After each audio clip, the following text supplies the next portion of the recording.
I still remember the moment I realized I wasn't invited. At first, I thought it was a mistake, maybe a mix-up in the guest list. But when I asked casually and watched my husband's face tighten, the truth hit me like a cold splash of water. He had deliberately left me out of his sister's engagement dinner. My chest tightened, and a wave of disbelief swept over me. How could he not see how humiliating that was? This wasn't just a small oversight. This was a calculated choice, and it stung far deeper than I expected. I felt invisible, dismissed, like I didn't even exist in the very family I had devoted myself to. The thought of walking into a room full of smiling relatives without a place at their table twisted something inside me. I remembered all the times I had supported, celebrated, and endured in silence. And suddenly, the favoritism was undeniable. They always treated her like royalty, and I had been the quiet shadow, unnoticed and unappreciated. My mind raced with questions, anger, and disbelief. How had it come to this? Why had I never noticed the subtle ways I was sidelined before? Every small dismissal, every overlooked holiday, every quiet comparison they made in hushed tones finally fell into place. This was the culmination, the public proof of everything I had silently felt for years. I could see the smiles, the congratulations, the warmth I wasn't a part of, and it cut sharper than I could have imagined. Sitting there, pretending I was okay, I realized I couldn't ignore it anymore. This was no longer just family quirks. It was a statement, a clear message of where I stood in their eyes. I felt hurt, yes, but beneath it, a quiet spark of resolve began to glow. If they thought I would shrink or disappear quietly, they were wrong. This exclusion was the first crack in the illusion of control they had over me. And as I sat with that sting, a plan, a subtle but firm plan, began to form in my mind. They didn't know who they were messing with, and I had all the time in the world to remind them. This moment, sharp and humiliating as it was, became the catalyst. The realization that I had been deliberately excluded didn't crush me. It awakened a part of me I had kept dormant for too long. I wouldn't just endure. I would rise, and the scales would eventually balance. But first, I needed to process the hurt, let the disbelief and anger wash over me, and understand just how deep this favoritism ran. Only then could I begin to plan my move. Looking back, the signs had always been there, hidden in plain sight, almost laughably small at first, until they piled up into a mountain of neglect. My husband never meant to be cruel, I told myself over and over, but the favoritism was impossible to ignore. Birthdays celebrated more elaborately for her than for me, opinions brushed off when I tried to contribute, and decisions about family events made without so much as a glance in my direction. I remember once suggesting a menu for a holiday dinner, only to have it dismissed with a polite nod, and then replaced with her choices, perfectly executed as if my input had never existed. These little slights accumulated like grains of sand filling an hourglass, unnoticed until the glass tipped.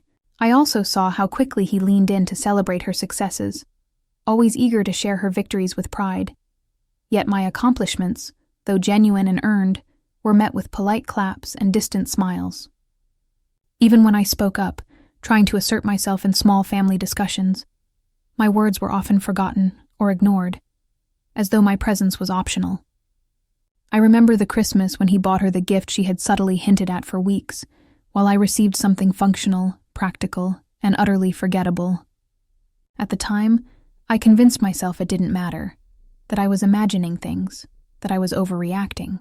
But as I sit here now, reflecting on the engagement dinner, all those moments crystallize into a pattern that is impossible to dismiss. The contrast between before and now is stark. Back then, I had tried to rationalize, to convince myself that love and loyalty outweighed oversight.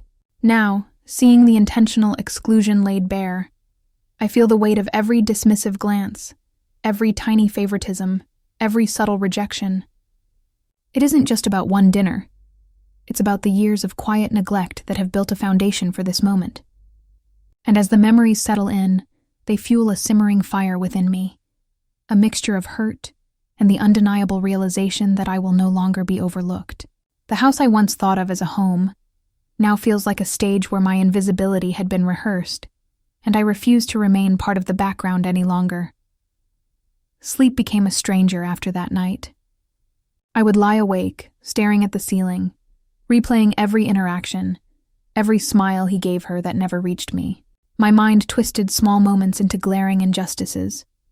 The way he casually asked for her opinion first, the way my suggestions were overlooked, the way I was silently erased from family memories.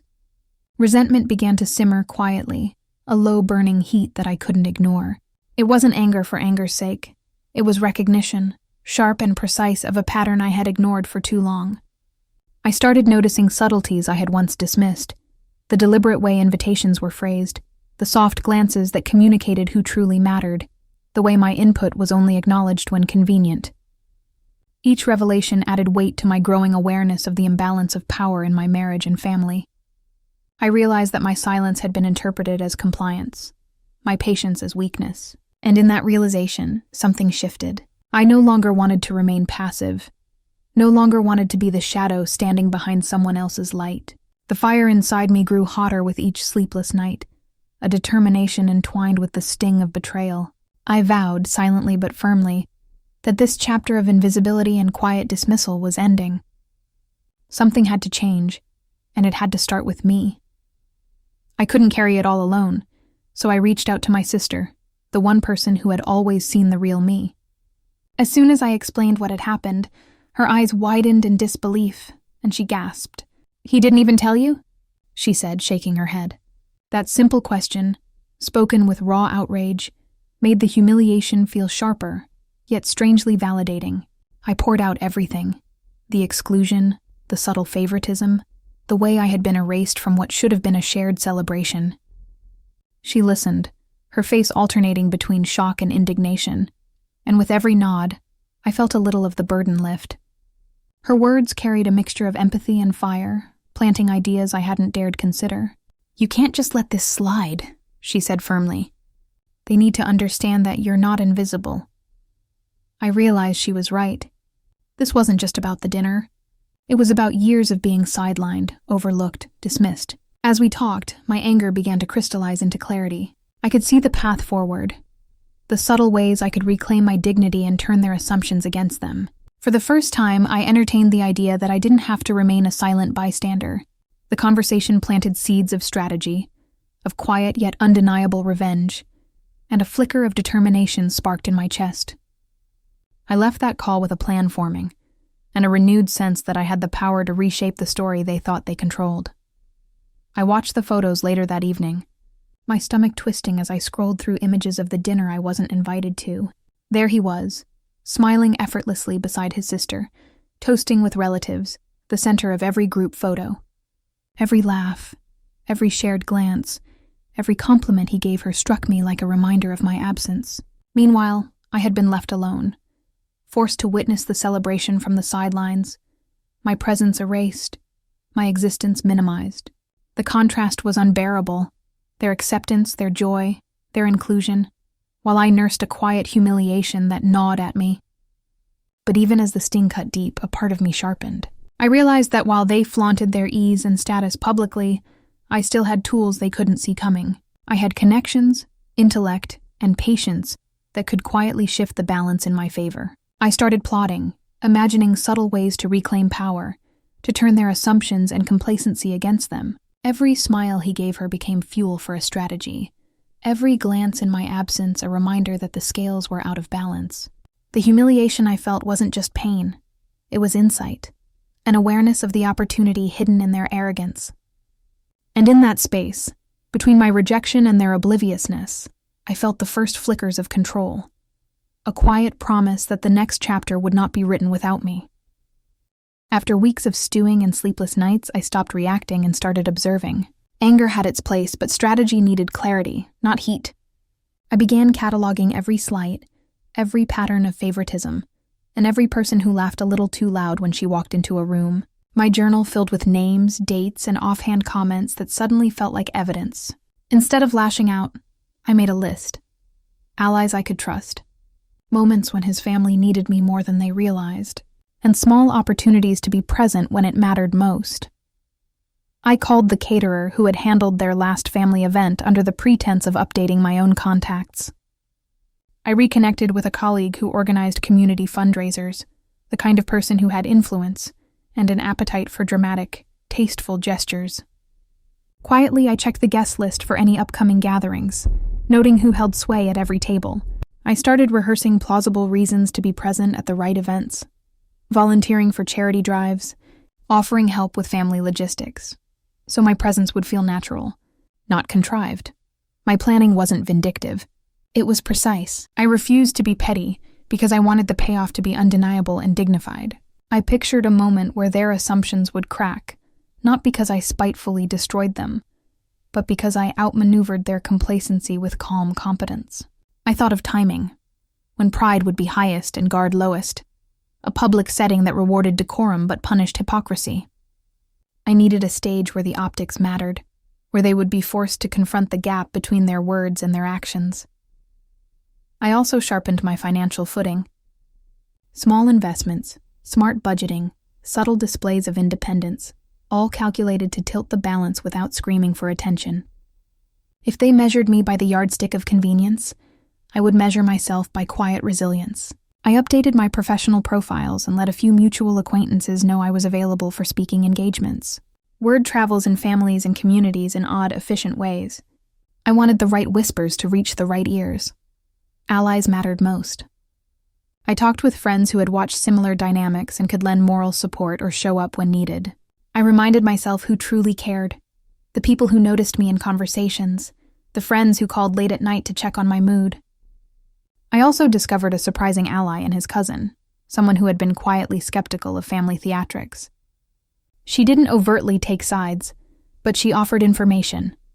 Small family tensions, invitations that were likely to be publicized, and when the family would be most attentive. Patience became my weapon. I learned to wait for the moment where timing could transform humiliation into accountability. I mapped the calendar, identified high-visibility events, and rehearsed what dignity would look like when I stepped into the light. I practiced maintaining a calm face while letting questions land, questions designed to reveal rather than accuse, to let them see the consequences of their exclusion through their own reactions. My internal monologue turned from bitter to tactical. I repeated a quiet affirmation each morning, dignity before drama. I reminded myself that revenge, if it had to exist at all, would be tasteful, precise, and public enough to reset expectations, but private enough to preserve my integrity. The plan didn't require elaborate theatrics, only observation, logic, and the courage to step forward when the moment presented itself. As the pieces came together, a strange confidence replaced the ache. I no longer felt like a passive actor in their story. I had become the one quietly arranging the stage. The reversal wouldn't happen overnight, but it was coming, shaped by deliberate choices and the small arithmetic of patience and presence. I was no longer waiting for them to notice me. I was preparing to make them wish they had never ignored me. I even consulted legal and financial advisors in casual conversations, not to threaten, but to understand consequences and avenues of independence. Each small step was deliberate. Each quiet move built a foundation. I rehearsed the look I would give when they recognized me, calm, not triumphant, and let that image steel me for the day I would step into the light. The first sign that things were starting to tilt in my favor came unexpectedly. I received a call from a client I had long nurtured in secret, someone who had previously ignored my proposals. Suddenly, they wanted to meet, to invest, to collaborate, my professional reputation quietly climbing while I had been patient, unnoticed, and underestimated. The satisfaction wasn't loud or flashy, but it was undeniable. I realized that while my husband and his family had been focused on her, they had ignored my potential, my ambition, and my resourcefulness. And as the news sank in, I could feel the subtle shift in the air. Invitations that had once been declined on a whim now came with polite insistence, and people I had casually assisted in the past were now seeking my advice and opinions. My presence suddenly carried weight, though I kept my composure, letting the quiet recognition grow without fanfare. Meanwhile, my husband began to notice the absence he had never acknowledged before. Phone calls went unanswered. Conversations became slightly awkward, and he started pausing mid-sentence when he realized I wasn't available to support or validate his decisions. It was a small but telling reversal. The dynamic had shifted subtly, and I could feel it. The once assumed convenience of my presence was no longer guaranteed, and his ease began to falter. Watching him scramble, trying to reassert a control that had quietly slipped away, gave me a surge of validation. I wasn't vindictive. I was merely claiming the recognition and space I had earned all along. This moment, small as it seemed, was the first public acknowledgement that he could no longer take me for granted. The scales were tipping, and I felt the thrilling pulse of agency I had been denied for so long. The quiet confidence in my own ascent replaced the anger that had fueled me before. It wasn't about revenge yet. It was about power realized, patience rewarded, and the knowledge that the next moves would land with precision. Even as the small victories stacked up, a storm brewed inside me.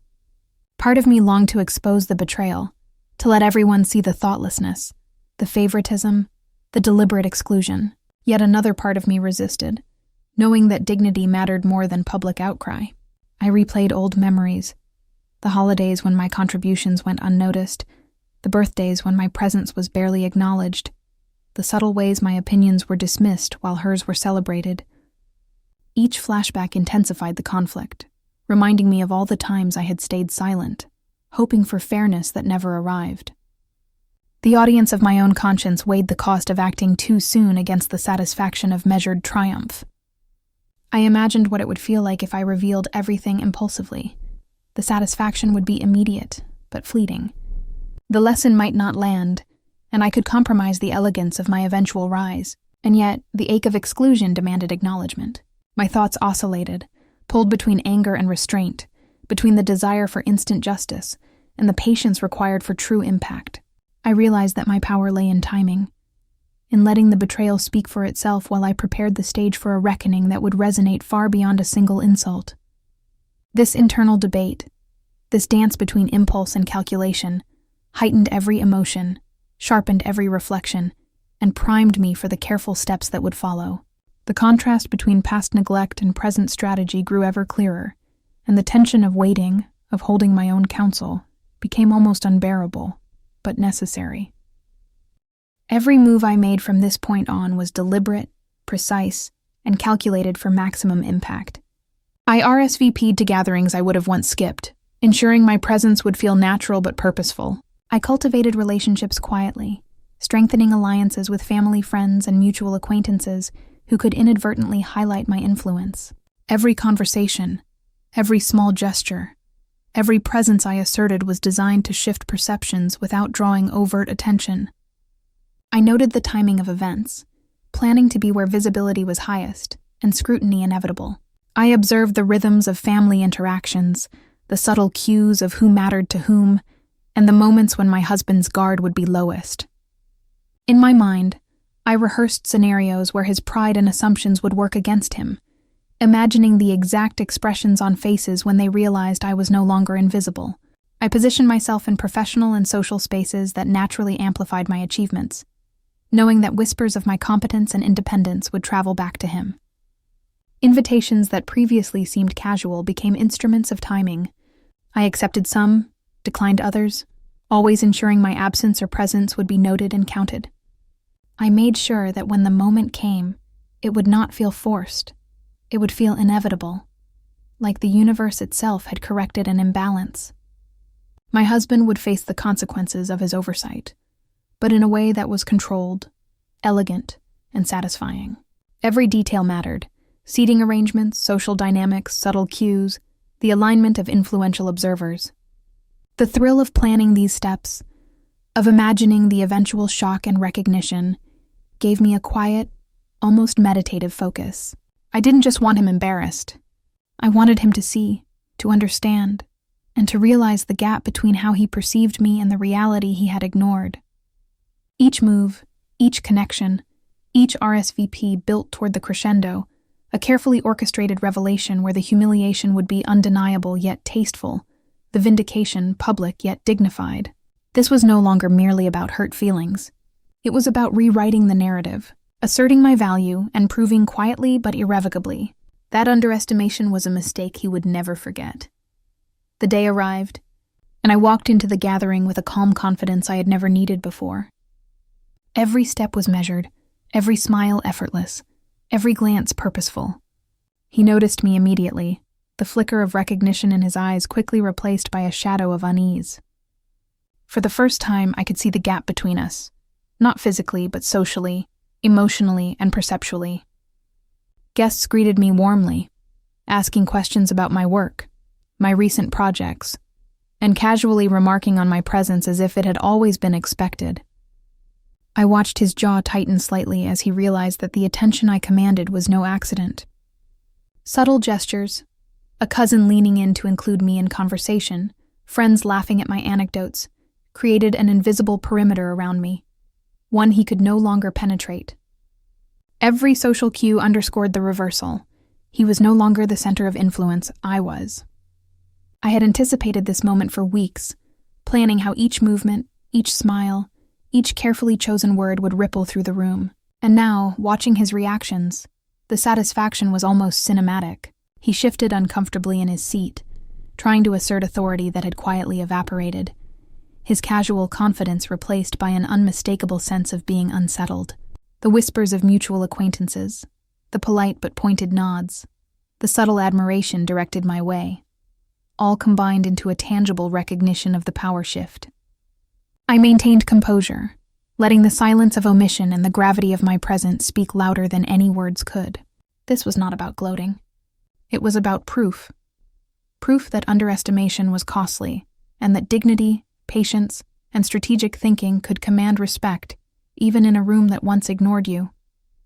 His sister, oblivious to the tension brewing beneath polite smiles, continued her celebration. Yet the subtle energy shift was undeniable.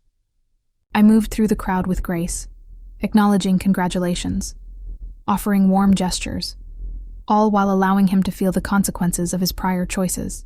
Each glance he cast my way, every hesitant smile, reinforced the truth I had carefully built. I was no longer invisible, and the imbalance had been corrected. The audience, watching this internal play of power, would feel the satisfaction, the FOMO, and the moral justice unfolding before them, knowing that the calculated patience and careful orchestration had finally paid off. It was a moment where dignity met strategy, where anticipation met execution, and where the scales had unmistakably tipped in my favor. The aftermath was immediate, though subtle at first. Whispers followed him where they once followed me only peripherally, a ripple of recognition he hadn't anticipated. During the post-event conversations, friends and family made offhand remarks about my achievements, my presence, and the way I had quietly commanded the room. "I didn't realize how much she's accomplished," one cousin said, half laughing, half impressed, and I could see the tightness in his jaw as he processed it. Attempts at casual commentary or humor fell flat. The room's energy no longer centered on him. I spoke lightly, graciously, acknowledging congratulations without arrogance, my demeanor calm, collected, almost effortless. Every polite response, every warm smile, contrasted sharply with the unease radiating from him.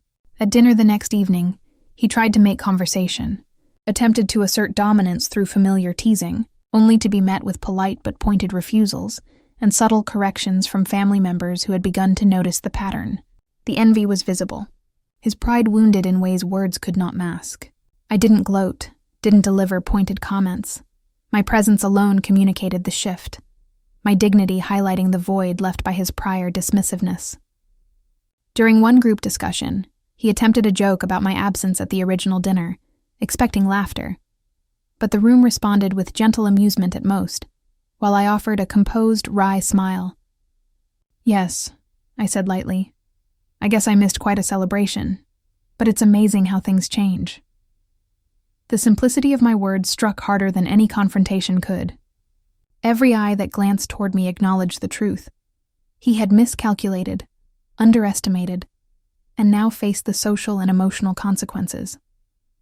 I watched as he struggled to regain footing, his attempts to dominate conversation increasingly transparent. In these moments, the poetic justice unfolded naturally, his earlier disregard amplified by my patience, strategy, and unwavering composure. The regret was unmistakable, the envy palpable. I didn't need to raise my voice or call out his mistakes explicitly. The room, the energy, the subtle acknowledgement of my rise and his oversight did it for me. And in that quiet, controlled space, I felt the triumph of having reclaimed my dignity. demonstrating that calculated patience and quiet intelligence could outweigh arrogance and favoritism, leaving him to confront the consequences of a choice he once thought trivial. Sitting alone that evening, I let the quiet wash over me, reflecting on everything that had led to this point. The hurt, the sleepless nights, the subtle manipulations, the exclusion. They all shaped the path that brought me here. I realized that the empowerment I felt wasn't born from anger or revenge, but from clarity and patience. I had observed, calculated, and acted with intention. And in doing so, I had reclaimed control over my life and my presence within the family. Watching my husband's discomfort and the recognition from others unfold naturally gave me a sense of justice that no harsh words or public confrontation could match. I didn't need to stoop to cruelty or make a scene to prove my worth. The consequences of his choices spoke louder than any accusation. In my mind, I traced the steps of my journey, acknowledging how each minor indignity, each subtle dismissal, had taught me resilience, observation, and strategy. I felt a renewed sense of dignity, knowing I could navigate complex social dynamics while staying true to myself. The family that once overlooked me now saw me fully, not through manipulation, but through the steady assertion of my presence, accomplishments, and composure. In that stillness, I allowed myself a quiet smile, savoring the vindication and the peace that came from knowing I had acted with integrity, intelligence, and emotional strength. The journey had been painful, yes, but it had also been transformative, shaping me into someone who understood the balance of patience, strategy, and moral justice. I had endured, I had observed, and I had ultimately risen, not by force, but by quiet, unwavering resolve. Months later, the effects of that night continued to unfold in ways even I hadn't fully anticipated. Invitations to events, professional opportunities, and social gatherings came with respect and recognition I had never before experienced. My husband, once so confident in his assumptions, now approached every decision cautiously, measuring my presence and opinions with a new awareness. Even casual remarks revealed a lingering tension, a quiet acknowledgement of the misstep he could never undo. I didn't need to remind him. The consequences were self-evident. At family meetings, he hesitated before making judgments, weighing my potential reactions, my influence, and the subtle authority I now commanded. The reversal was complete. The balance of power had shifted, not through anger, but through deliberate action, patience, and the quiet assertion of competence. Karma had unfolded naturally, leaving him to navigate a world where underestimation no longer granted advantage. The satisfaction wasn't loud. It was enduring, a subtle, persistent reminder that every choice carries weight, and respect once withheld can only be earned, not assumed. In the weeks that followed, the family dynamic slowly realigned. Conversations that once ignored me now included my voice. Decisions that once overlooked my perspective began to reflect my input. I noticed subtle shifts in attitudes, respect replacing assumption, acknowledgement replacing dismissal. It wasn't perfect, and some tensions lingered, but the balance had been restored. I felt stronger, not because I had humiliated anyone, but because I had preserved my dignity while claiming my rightful place. The quiet victories, the patient strategy, and the calm assertion of presence had reshaped relationships in ways that anger or confrontation never could. I reflected on the journey, the hurt, the sleepless nights, the careful planning, and the eventual triumph, and allowed myself a bittersweet smile. There was satisfaction in justice served, emotional relief in knowing I was finally seen, and a deep sense of catharsis from reclaiming agency over my life and my story. It was a lesson in patience, observation, and the quiet power of measured action. I had endured, I had grown, and I had emerged stronger, ready to face whatever came next with grace and confidence.